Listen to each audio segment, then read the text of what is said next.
and hello everybody to this special comeback episode of The Corner. This is Yeah. I gotta ask you, did you start it at 0-0? Alright, well, okay, that's cool. Let's go for it. What's up, guys? It's your host here, or co-host this time, unless Pat, you the man. missed the mark. No, I hit it. I hit it at 0-0. It's like it's counting 40 seconds now. 41, 42, 43. Yeah, okay. Well, then it seems like we are synced, and we decided to just impulsively do an episode tonight because it has been over a month since we released the last episode 118 was the last real episode because 119 was just that bullshit short 12-minute episode. Yeah, but whatever, man. Fuck it. It's been over a month, and we want to just like make a comeback and just like turn this episode into like an introspective of like what podcasting in general. And this may be something that we have already covered in an earlier podcast episode, but that is exactly the point, to just like reiterate some points, some podcasting lifestyle points, and just keep this channel alive. That is what we are doing. That is what we are doing. I'll continue a little bit on this subject then. I would like say that like the most important part of a podcast show is the equipment. Is you want some decent fucking mics to talk into, right? That's alpha omega. I mean, like, I don't know, like if any of you guys have like listened to some of like my earlier podcasts, like right in the beginning, I did podcasts with people on fucking Nokia phones in basements in Pakistan or where the fuck it was, or Egypt, I think it was. But just go back to the Corner episode 3 or 2 with I believe Victor or Andrew, and you can hear how bad their quality is. On a mic, very interesting people like to talk to, but like bad microphones, and that's just because like a fucking gaming headset just doesn't do it, right? A webcam doesn't do it. If a phone microphone doesn't do it. And that's actually a shame, because the content of what those people had to talk about, that was actually really interesting. Yeah. I don't remember what it was, but it was definitely something that. Yeah. It was something that you could reflect upon, like lifestyle stuff, and that spoke to a certain amount of people, especially the one with Andrew got like 74 views. I don't even think that I uploaded the Egyptian guy podcast because like it was like the audio was like way too fucked. I think I aborted it, but it would have been an interesting as fuck episode if it was like real equipment and real internet line, like to be talking on, because this was during the riots in Egypt. You remember that a few years ago? Wow, that's 2 years. Must be 2 years ago. According to this, like I'm sitting here with all the episodes of The Corner and just like delving into this nostalgia. You won't find that guy's podcast there.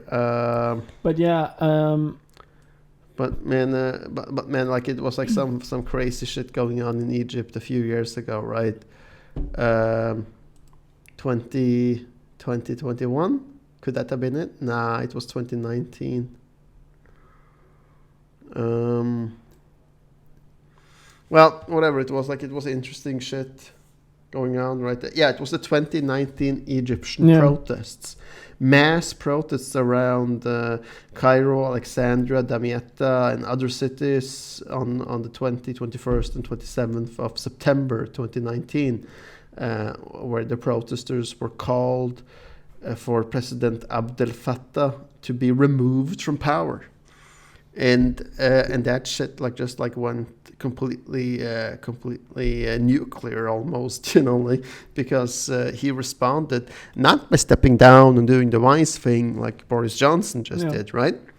But no, he responded with fucking sending in forces with police forces with tear gas, rubber bullets, arresting thousands of people. Who does that remind you of again? All right, a certain name comes to mind, like Lukashenko. Oh right? Man. Yeah, it is. Like people desperately clinging to power, who's just thinking that my people won't love me, then they shall fear me. Yeah, and that's actually heard that on the Lex Friedman podcast, which I've got into recently. That's actually he has a quite a broad variety of people to talk to, and also he likes to make the podcasts long. He likes to keep them 2 hours, 3 hours, just like Joe Rogan actually. And of course, he was also on Joe Rogan. So I've been getting more and more into him because he's a very interesting character. He's a computer scientist, but and he has Russian roots, but he's been living in America for the better part of his life because he doesn't agree with the Russian ideology. But he does speak Russian, of course. So it's a very interesting character to have make a podcast. But yeah, an interesting quote that he said in the last episode that I listened to was when he was talking to Elon Musk, and Elon Musk was like, "You don't do the headphone thing," and he was like, "No, I don't like that."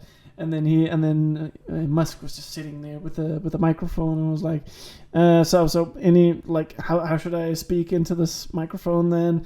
And then Lex says, well, the closer you are to the mic, the more sexy you sound. And then they both laugh. Oh man, that's fucking brilliant. Just look at that. Yeah. Now we're going away from the microphone. Now I'm sitting with half a meter distance, and now I'm coming closer. And now all of a sudden, I sound like I'm just about to verbally undress all you listeners, right? You won't believe what that girl had under her skirt, folks. You want to listen? That just gets creepy. Yeah. But yeah, there is definitely something to that. No, but what was it you were talking about before? Because there was something else that Lex said on that. Can't remember. Lukashenko. I was just comparing it that some leaders are so desperate to cling to power that if the people won't love them, then they shall just fear them because they will stay in power no matter what. Like this guy in Egypt who was having these mass arrests and deploying security forces with tear gas and rubber bullets, right? President Abdel Fattah, and in Belarus, same shit with Lukashenko, right? Claiming that he's won with 99% of the vote. People riots. He deploys military or police forces with rubber bullets, tear gas, and thousands of arrests. Oh yeah. Possibly also now executions, I right? What was that Lex was talking about in I think it was with in a podcast with Steven Pinker, also brilliant. He's actually in the field of psycholinguistics, a very interesting field of study as well. But they were talking about how these dictators often, how they get into power, which is because people often have a desire, or that's actually very much still a reality today, that people have a desire often to look for a strong leader, look for a strong political figure, and that's one of the traits that we desire in leaders, to be strong, to be powerful, but that's not only the thing. If that's all you value, like for instance Putin or Lukashenko, if all you value is strength, then you're forgetting the democratic aspects of your country. Then you're forgetting to ask all the people to you're forgetting minorities. Basically, you're forgetting you come off as egocentrical. Of course, you may be strong, but you're also at the same time as arrogant and egocentric, and that's traits that we don't like in a leader. So it's always this balance between being strong enough as a leader. Like Trump was a strong leader, that's why he was elected, but he was I have a question. To, ratify the Republicans and the Democrats. He was like an enemy to both parties, basically. I have a question. Has there ever been a people that has been rationally controlled by their politicians? Because I don't think that politicians have ever been rational, ever. Maybe hundreds of years ago, but I mean that's certainly not today. That's certainly not the cornerstone of the democracy in ancient Greece, where you have the term topos, which is a Greek term for rhetoric, where you basically a priori. No, wait, I was not using that correct. I'm saying two terms here that I don't know. I'm just remembering when I was studying political science at a Norwegian university for a year. Then we were statistically taught and were reading that nobody ever goes in politics for their people's gain. They go into politics for personal gain. Yeah. First yourself, then the people. That's and you can't deny it, because that's just the way of human nature. Yeah, it was a priori or a priori, which means that a Greek term coming or a Latin term from the earlier, meaning that the reasoning of whatever you think logically comes from what you have experienced early on, and that has always been a leading principle in Greek and Latin rhetoric. I don't know. Yeah. But how they were ruling things back then was way different than now. I mean, just look at it. If you let's just say that you go into a party in Denmark, you work yourself up there and you hold speeches and you become the party leader, and you go into election again and you win and you go into government. Before you can take that, I'm gonna fucking call it the throne as a prime minister, you gotta do compromises with other parties, because you gotta agree with okay, then we go in the government with you and you, right? And I'll give you this and you give me that, the party leader of this other party going into government with you, a joint collaboration government, gets to be defense minister or secretary of defense or secretary of health. right? You have all these fucking trade-offs to do, and I have like an interesting So story we're, about it. but before you because, get to that story, so we're talking more like it has become more strategic in our times rather than rational, rather And than then- actually taking yeah. a look at Yeah. each individual laws More- that have to be made. Then you're like just looking fucking- strategically at other parties. Yeah, like fucking snaky shit like that, right? And then you're holding all of these fucking election promises to the people in front of this, right? That you're like promising all of this shit, but but you're standing there and you know that you're fucking making promises you can't keep. I mean, even Obama couldn't keep more than 30 or 40% of the promises he made during his elections because he was encountering the same shit when he was elected president in 08. I want to say 08. But that's the downsides of a democracy. Like if you had a dictatorship, then of course it would be much easier to get decisions through. However, the problem with the dictatorship is, as we have seen in many cases, is that like minorities are often overlooked. Like a lot of people's needs are not met because one person simply cannot fathom what a lot of people need. Like for one person to see what millions of people need in a society, that is just not possible. You can't sit there and say, you can't sit there with fucking with $1,000 billion dollars in tax money and say, how do I distribute this? Like, what groups of people need what groups of money in order to have society running smoothly? That's too much for one person to fathom.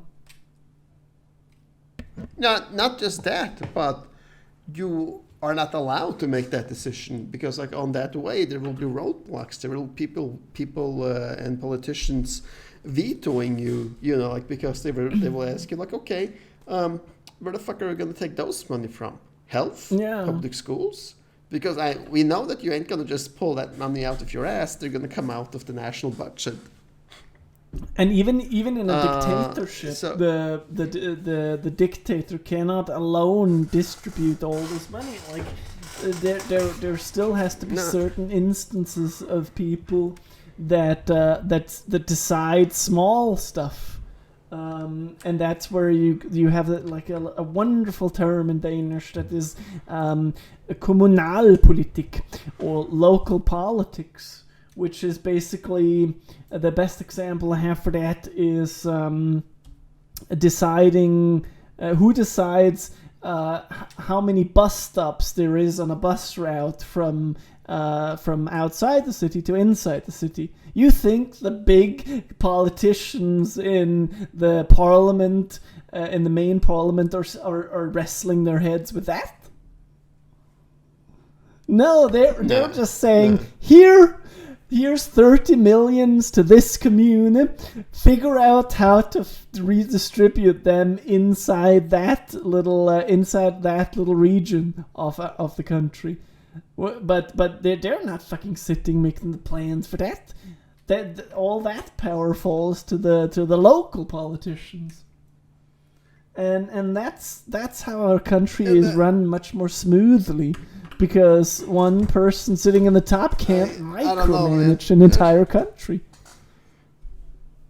I still feel like there's a lot of fucking snaky shit going around in politics. A lot of promises being made that ain't kept. And one party is worse than the next when push comes to shove. So I don't know. Like I've always believed, like that the perfect way of like democracy and control this say 100 people on an island, right? Everyone with an equal amount of power, in charge of like separate stuff Yeah. or areas. And that's also because like on an island, you're more like, you know, like you can't avoid each other. You're going to, you know, like encounter each other, right? Yeah. Face to face. But yeah, man, let's get back on topic a little bit here. So what's next for like what's important? For Oh the yeah, like podcasts? we got off That's we the got off fucking- topic on yeah, politics. we got off our Dang. road there. That is something that I yeah. actually gotta say for myself, I know very little about, because my political knowledge goes back to samfunnsfag, which is political science on B level in Society courses on B in level, high school. So let's get back to it. The next important thing about the podcast is the guests, of course. and getting guests when you're relatively unknown is really fucking difficult. Because in every Discord server you're going to go to regarding podcasts, people just want to promote their own shit. Yeah. And then I have always like encountered this shit with like, you want guests on your podcast? No problem. Just pay us $1,000. Yeah, fuck. Which is not really feasible for a startup channel that isn't making money. No, but like regardless, I wouldn't want to pay anyone to come on to my show. Well, like I don't know, Like Joe Rogan and Lex Friedman, they don't pay people to come on to the show. I think so. They Some didn't- of they them. did- they- No, they didn't. I got you. Joe Rogan in the beginning didn't, and I'm like damn sure that Lex Friedman don't either, because like coming on to the show is payment in itself, regarding that you are getting the chance to promote yourself also in front of millions of people, right? Yeah. And if people find you interesting, big success. If people don't find you interesting, no loss anyways, because all you've done is like wasted the trip, but you experienced some shit regardless. Yeah, I see you typing there. You won't find any records of like Friedman or Rogan paying their guests to come on. And yeah, man, like, but finding guests is just so damn hard, especially when you're new and you're unknown. And I don't know, man, like there's plenty of times when I have like given up on these podcasts, because you know, like, yeah, but the question is, are you making the podcast to earn money, or are you making the podcast because you generally care about certain topics, or are you making the podcast to meet interesting people that can explore interesting topics? Yeah, both like interesting topics and meeting the people to explore interesting topics. Yeah. But for that, like, I also want like there to be like a general interest. I want people to like come out and like give me a shout out on Discord and be like, "Hey man, will I be on your show? I got a decent mic too and a connection, internet connection." Yeah, exactly. But that interest is not there. No. No, but that's why like I feel like the reason why we've been able to like keep this channel alive, and actually we nearly got 1,000 views on a vid a couple of months ago. I think that was like episode 111, one of the Better Call Saul teaser vids. Like where we were like where we were hyping. Better Call Saul, and it worked. It worked because people are like, we were only doing a small part of the hype, but still, like, man, like. I noticed that like people liked it, that they were like fucking short and like commenting like, "Oh yeah, this is great, 20-30 minutes max." I think that's sad, man. That it's just like, yeah. Just give me all that fucking information right now. Feed me. Oh, man. Yeah, Better Call Saul. Man, That's another episode right there. But no, what I wanted, point that I wanted to make was that what kind of now I lost it again. I lost my train of thought.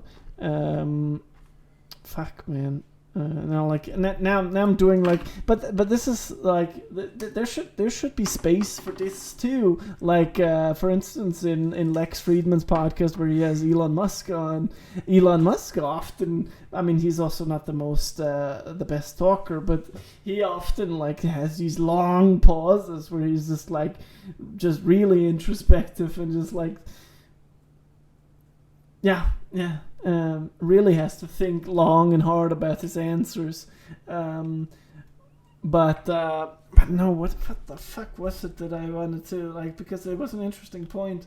I know it. How we have been able to keep this podcast going, or how we've actually been keeping this channel alive, and that's by being two guys. If it had just been you alone, just doing monologues all the time, you would have gone dead after 10 episodes. But actually having a dialogue, even if it's the same two people all the time, that kind of creates like a good dynamic, I think. And I don't see that. Oh man, like that. That reminds me, like I do want to do a podcast where either I come up there to your town or you come down to my place and we make a podcast with actual camera and shit and the microphones. Oh yeah. We have done that before though.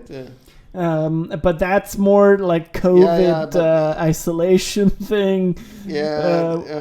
Like I just like want to do like in the house, you know, like undisturbed for like an hour or 2 hours, right, where it's just you and me drinking and like talking. Yeah, no edits like we did with the Flensburg podcast and the Aarhus podcast, where we did like have footage, but that was like a lot of different places. So yeah, just one episode where there's just one camera that is just on stilts or on this what do you call it? The tripod.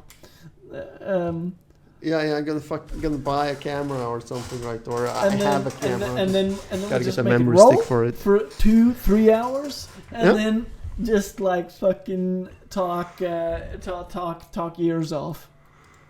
And we keep the camera rolling even when you go to take a piss and I go to take a piss. Being just like keeping it rolling and like being like, oh man, it's like weirdly quiet. You can even hear the birds outside. Stuff like that, because that's what makes it real at the end of the day. Instead of all this hyper edited bullshit that is on YouTube, like in stuff like this, you really get down to the core of the topics rather than just like the superficial crap where people are just like getting very superficial knowledge. Like no phones, no internet, and like just like the fucking camera rolling and like talking, you know, because that's like to me, like I think like that's like a beauty of like podcasts to that, because you don't have to watch it, you know, like but it's like weird how fucking mesmerized I would get watching the fucking YouTube episodes of Joe Rogan. Sitting there, just looking at it and drinking at the same time. Like, like, but they're also like his podcast has also turned out to be much more like. Recently, he's included a lot more clips. Like he has that giant TV in the background, where like when he says, "Yeah, Jimmy, put this on," and then like we can actually see the TV and whatever YouTube clip he's playing in the background.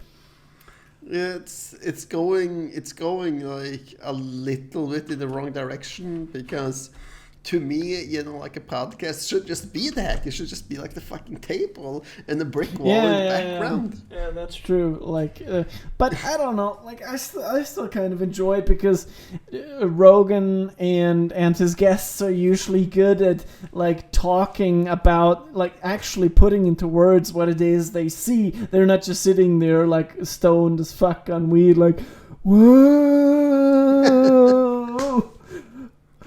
Look at Monkey! Oh man, that's how. Holy shit, man! That's how that show was in the beginning. Yeah. Do you remember? Did you ever see one of the first episodes? I remember there wasn't a lot of information that you would extract from it. No, it was him and Brian Redban trying to figure out how the fucking Twitter camera worked. Or the web camera on Twitter looking like cavemen. Like, wow, they can even add snow crystals to come down over the camera. It's like fucking hilarious. And you're standing there or sitting there like watching this thinking like, how the fuck did this get like 30,000 views on episode 1? Yeah, like, because he wasn't even famous back then. It was just like... No, he was famous. He had been like, I think he had just quit. Yeah, but he was just a sports commentator, so he wasn't like that famous. No, he wasn't only a sports commentator. He was also the show host of Fear Factor. And he was like, and he stated like at multiple times that. That's what gave him, you know, like the money for freedom to do whatever the fuck he wanted. Right. And eventually he quit because they were like all the time telling him like, hey Joe, you gotta quit smoking so much weed and come onto the show. Hey Joe, you gotta stop, you know, like trying to encourage the viewers of Fear Factor to smoke weed. And then he said, yeah, well, fuck you guys. I'm just opening up my new podcast, which is gonna get fucking millions of views. And then I'll encourage people to smoke weed there. Yeah. That's pretty much it. And then it began like very, very small with like his partner Brian Redban, who was also like a very fan of that green herb. But eventually, Brian didn't want to be Joe's partner anymore because apparently Joe is a very intense guy when it comes to making these podcast episodes. And you remember that, like you've seen him uploading like multiple episodes in a week, sometimes as much as 5, and that's a lot of work, you know, like especially before he even had Jamie, because like 3-hour episodes, the putting it together, piecing it together, uploading it to YouTube, adding all that shit, right? And that's a full-time job. Yeah, it is. And like, I wanted to comment on this this weed, his weed consumption. But I don't know. Did you have any closing comments on that? Yeah, I just wanted to say that, like, in addition to that, he were also performing stand-up comedy and doing this UFC commentary thing on the fights. Yeah. So I can like kind of like understand that like Brian was like stressed out about it because he probably didn't think that it would turn into a business. Yeah. He just wanted to do it because he thought it was chill, right? Yeah. But at some point you break through that threshold if you succeed, and it doesn't become chill. It becomes a job. Yeah. Even though you don't realize it, but if you actually get a monetary revenue from it. But if you don't, then you just want it as your hobby. So there's that balance between keeping it as a hobby and actually doing it for pleasure, or actually making money from it, and then taking it a little bit more serious, but also, of course, I don't know who it was who said this. Life is too short to be taken too serious. So even if I don't know who that was, author uncredited. Great quote. But whatever, like so regardless of how much money you earn from any work, if you take it so serious that you're like, gonna go on Wall Street, gonna make money, gonna make 2 more million to 3 more billion, 4 more billion, then you're too far gone, man. You need to. Yeah, I was just going to say that. I mean, like you need to want it in your heart, right?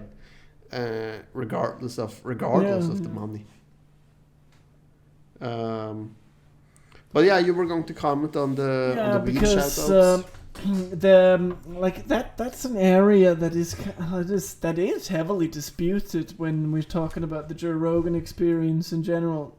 And now we're just talking about that, but that's just because we are comparing our channel to that, because his podcast is like the cornerstone of what a good podcast is. I think long interviews, free discourse, free speech, nothing that is like edited, nothing that is like censored.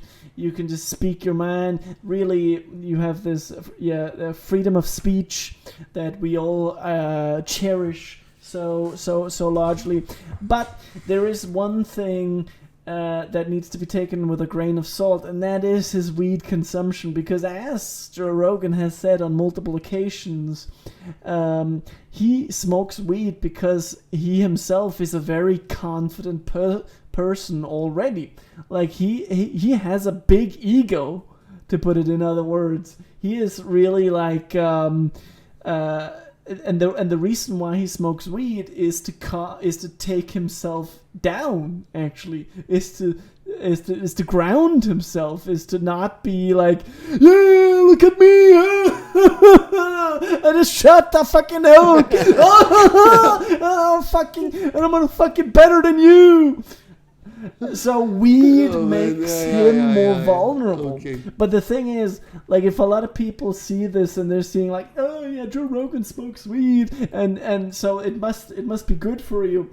No, that's not always the case, because if you are a person who generally is vulnerable, then smoking weed can actually fuck you up in a really bad way, because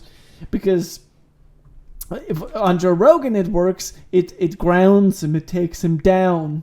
But for a person who is vulnerable and who is not that confident, it's hard to say if the effect of weed won't like turn into psychosis or even worse, or turn into something, or the worst thing would be psychosis. It's also about discipline. Yeah. I mean, like you need to, and like, can you say like for 100% probability that you won't get fucking addicted to it? That you won't make it a habit? That you're that disciplined that you're only going to have this much, like, and that's what you're going to do. Not only that, it's also like, for instance, with me, like I've tried weed a couple of times, just on the record, because like we're like free channel here, so free speech, and to be honest, like the effect of weed on me is not that significant. Like I honestly I didn't feel much different.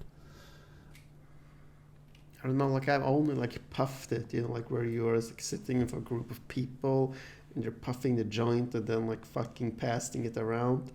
And I hated that.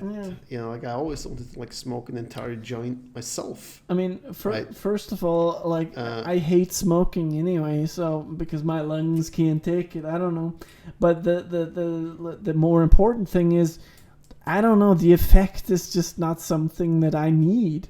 Or let's put it this way: the benefits of weed for me are just not that great that I would subject my lungs to it.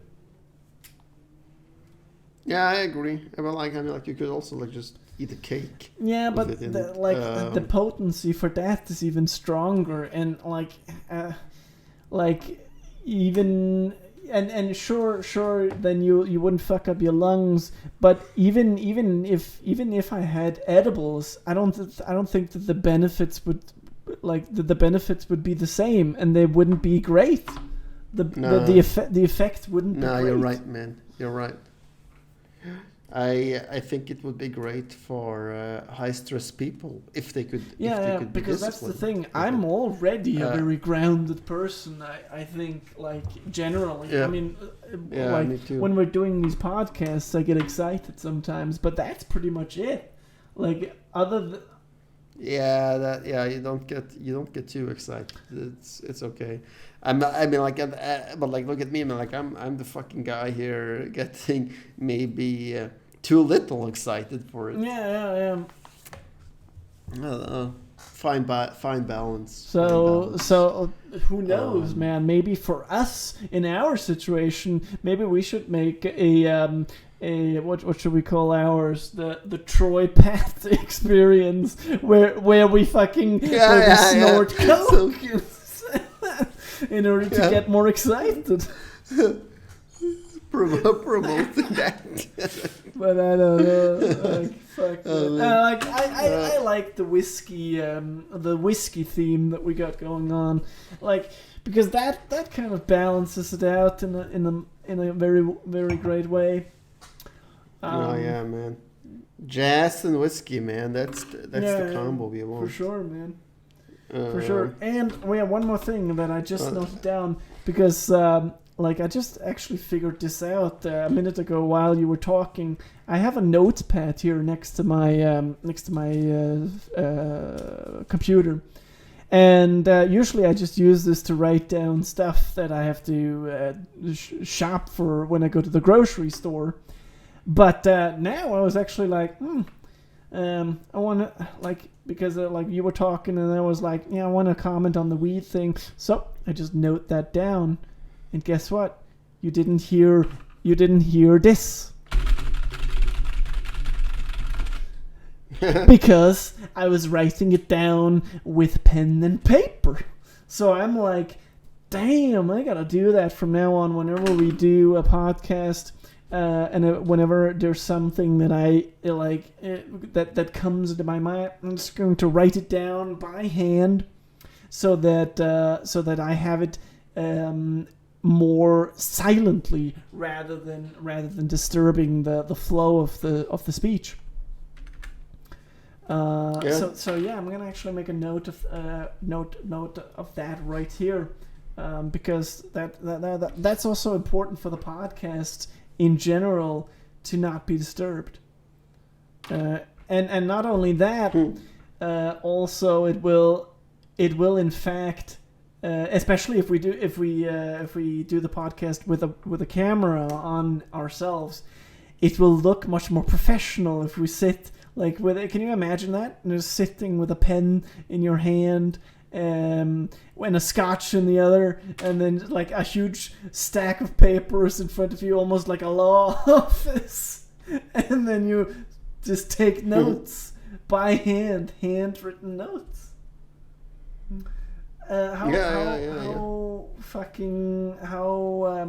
What's the word? Vintage. How vintage would that look? I think it would be pretty vintage. Yeah.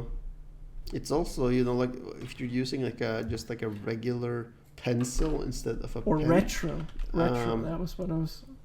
Yeah, it's very retro. It's also a soothing sound. Yeah. I use actually a pen and paper a lot at work. Can you hear? Writing down numbers. Can you hear this?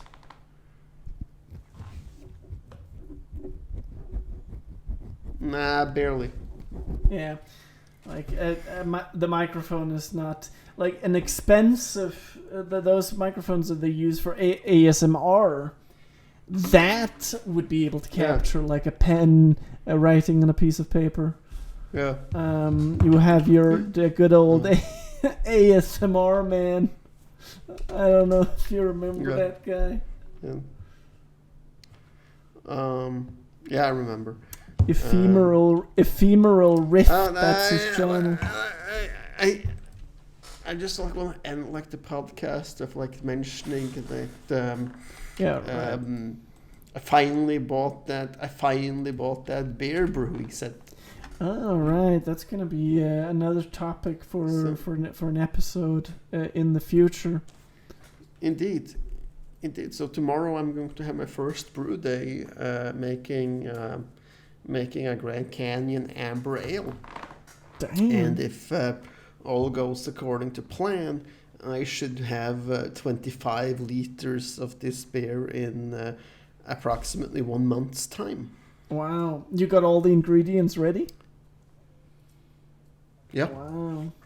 I bought a grain kit for it because since I haven't done this before, like I have like been part of like doing it, but I have never been like part of like the mash process and pouring out the wort, which is the water from the mash.